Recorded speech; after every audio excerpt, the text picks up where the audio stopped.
कहते हैं ना, कभी किसी के त्याग में, किसी की मुस्कान में, या फिर किसी के आंचल की छांव में हमें असली जिंदगी की कहानी मिल जाती है। मां की अनकही ममता और पिता की अनथक मेहनत, उन संघर्षों ने हम सबको आज यहां तक पहुंचाया। आइए सुनते हैं वो किस्सा, उन्हीं की जुबानी, जो कभी बच्चे थे, आज बेटे हैं। राजेश भैया, तुम्हें याद है पापा मम्मी हमेशा हमें कहते थे कि उनका जीवन कितना संघर्ष भरा था। हाँ रॉकी, पर हम सब ने उनकी पूरी कहानी कभी सुनी ही नहीं। पंकज भैया, आपको पता है उनकी कहानी? याद तो है। मम्मी पापा ने कितनी मेहनत से ये सब बनाया है, लेकिन हमने कभी उनकी पूरी कहानी सुनी ही नहीं। आज जानते हैं उनके संघर्ष के उन पन्नों को। पापा श्री रमेश जी मरलेचा महाराष्ट्र के पुणे शहर में पैदा हुए। वो अपने माता पिता दादी जी सोना देवी और दादाजी अमृतलाल जी और अपने दो छोटे भाई सुभाष और ललित के साथ पुणे के एक छोटे से चौल में रहते थे। बचपन से ही दादी जी सोना देवी और पापा का जीवन बहुत मुश्किलों से भरा रहा।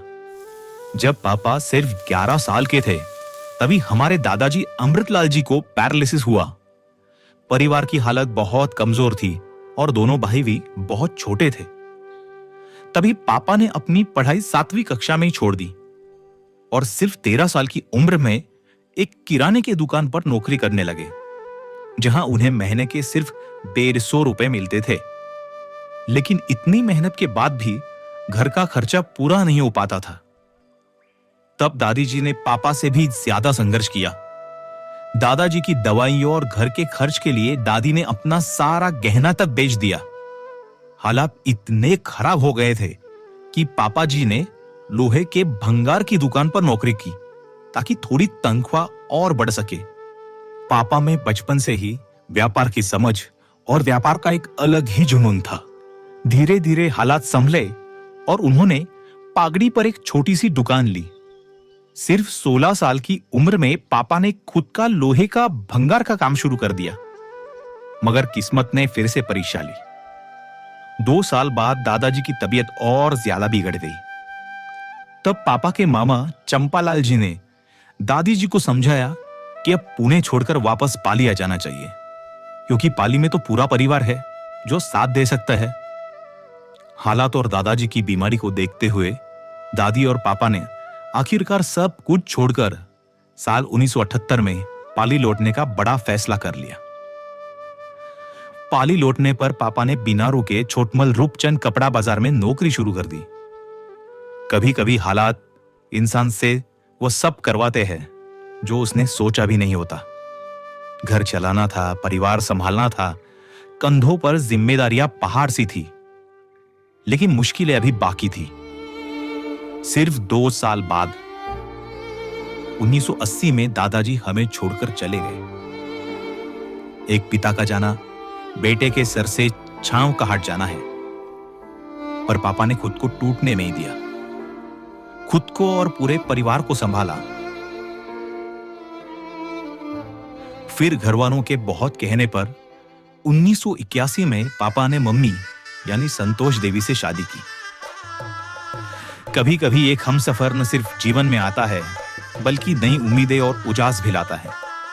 लक्ष्मी रूपी मम्मी के कदम जब घर में आए और जैसे सूने आंगन में पहली बार फूल खिले, मम्मी के आने से घर में खुशियों ने धीरे धीरे दस्तक दी और फिर पापा मम्मी ने साथ मिलकर एक नई शुरुआत की। अरे पंकज भैया, यहाँ से तो मुझे भी पता है। यहीं पर वो हिस्सा है जहां से पापा मम्मी की असली जर्नी साथ में शुरू हुई थी। अब ये हिस्सा मैं सुनाऊं? हाँ राजू, अब तू ही आगे सुना। हमारा ननिहाल जोधपुर में था। भंवरलाल जी चोपड़ा हमारे नाना जी। सच कहूं तो उनके भी हालात बस जैसे तैसे ही थे। मम्मी के काकोसा यानी छोटे नाना जी नेमीचंद जी चोपड़ा जो पाली में रहते थे, उन्हें मम्मी से बहुत लगाव था। इसलिए उन्होंने मम्मी की शादी पापा से पाली में कराई। मम्मी बचपन से ही जिम्मेदार थी, क्योंकि वे 6 बहनों में सबसे बड़ी थी।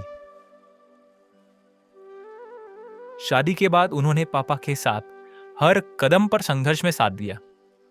जहां आज के समय में क्रोध, लोभ और ईर्ष्या की भावना हर इंसान में भरी पड़ी है, वहां पर हमारे ननिहाल परिवार का इन सबसे दूर रहकर सिर्फ धर्म में ही जुड़ाव रहा है, जिसका प्रत्यक्ष उदाहरण यह है कि हमारी दो मासी ने सांसारिक जीवन त्याग कर आध्यात्मिक और संयम पथ को अपनाकर दीक्षा ग्रहण की और चोपड़ा परिवार का नाम रोशन किया। शादी के 1 साल बाद ही 1982 में पापा की मेहनत रंग लाने लगी। सेठ जी ने उन पर भरोसा जताया और बिजनेस टूर पर भेजना शुरू कर दिया। कामयाबी की पहली सीढ़ी चढ़ चुके थे पापा, लेकिन असली खुशी तो हमारे घर में दस्तक देने वाली थी। उसी साल हमारे बड़े भैया पंकज का जन्म हुआ। नन्हे कदमों की आहट और मासूम हंसी से घर फिर से जी उठा। समय धीरे धीरे आगे बढ़ा और 2 साल बाद 1984 में मैं इस दुनिया में आया। परिवार बढ़ा तो सपने भी बड़े हो गए और जिम्मेदारियां भी। हालात मुश्किल थे, मगर पापा ने हार नहीं मानी। पापा हमेशा कहते थे, पैसा नहीं है तो क्या हुआ, हौसला सबसे बड़ी पूंजी है। यही सोचकर उन्होंने खुद का कारोबार शुरू करने का बड़ा फैसला किया, बिना किसी डर के। कहते हैं ना, जब इरादे मजबूत हो तो रास्ते खुद ब खुद बन जाते हैं।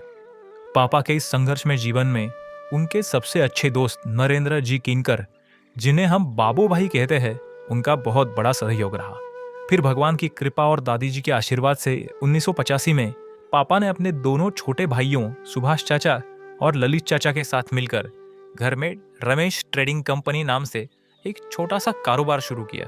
तीनों भाइयों ने दिन रात मेहनत की, हर दिन एक नई उम्मीद के साथ। माल बेचने के लिए पापा महीने के 15 से 20 दिन तक बिजनेस टूर पर रहते थे, घर से दूर, लेकिन दिल में सिर्फ एक ही ख्वाहिश, अपने परिवार का भविष्य संवारना। जिंदगी में मेहनत रंग लाई और फिर 1986 में रॉकी हमारे परिवार में आया। धीरे धीरे समय बीतता गया। 1990 में छोटे चाचा सुभाष की शादी हुई और घर एक बार फिर से हंसी खुशी से भर गया। कभी कभी किस्मत भी इंसान की परीक्षा लेती है।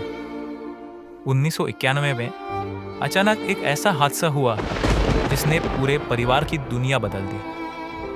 छोटे चाचा सुभाष दिल का दौरा पड़ने से हम सबको छोड़कर चले गए।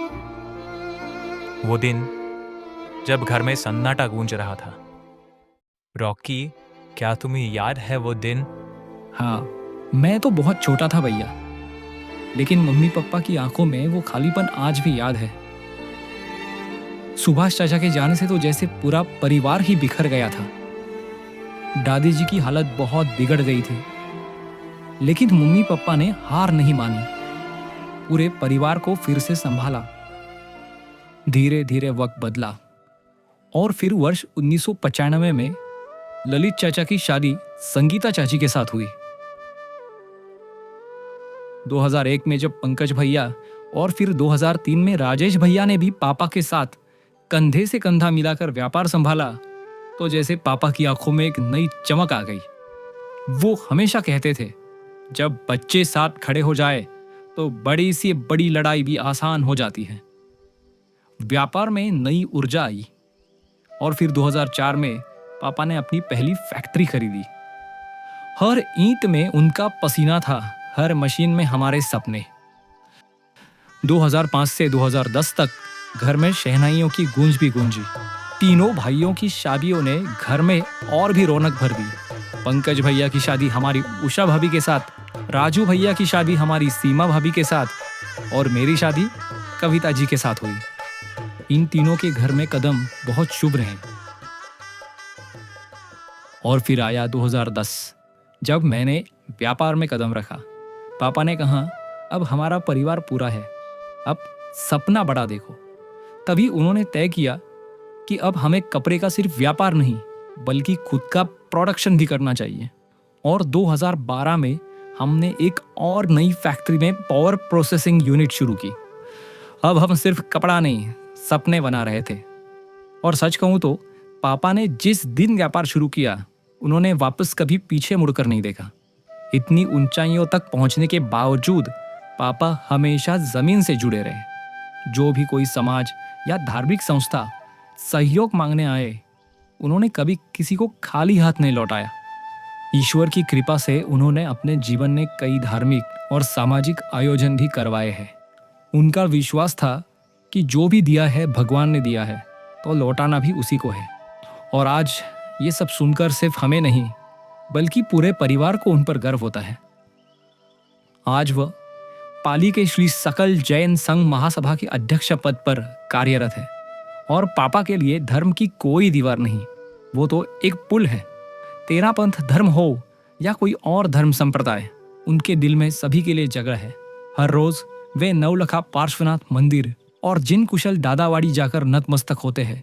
शायद इसी वजह से हमारे घर में हमेशा सुकून और संस्कारों की खुशबू रही है। पापा और मम्मी ने सिर्फ काम में ही नहीं, धर्म में भी हमेशा आगे रहकर तपस्या की है। उन्होंने अपने जीवन साथी हमारी मम्मी के साथ मिलकर वर्षी तप जैसे कठिन तप पूरे किए हैं। अब तक 13 बार ओली जी का तप और 28 उपवास भी कर चुके हैं।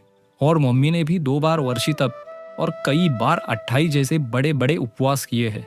आज हमें गर्व है कि हम ऐसे माता पिता के बच्चे हैं जिनके जीवन में मेहनत और धर्म दोनों का संतुलन है।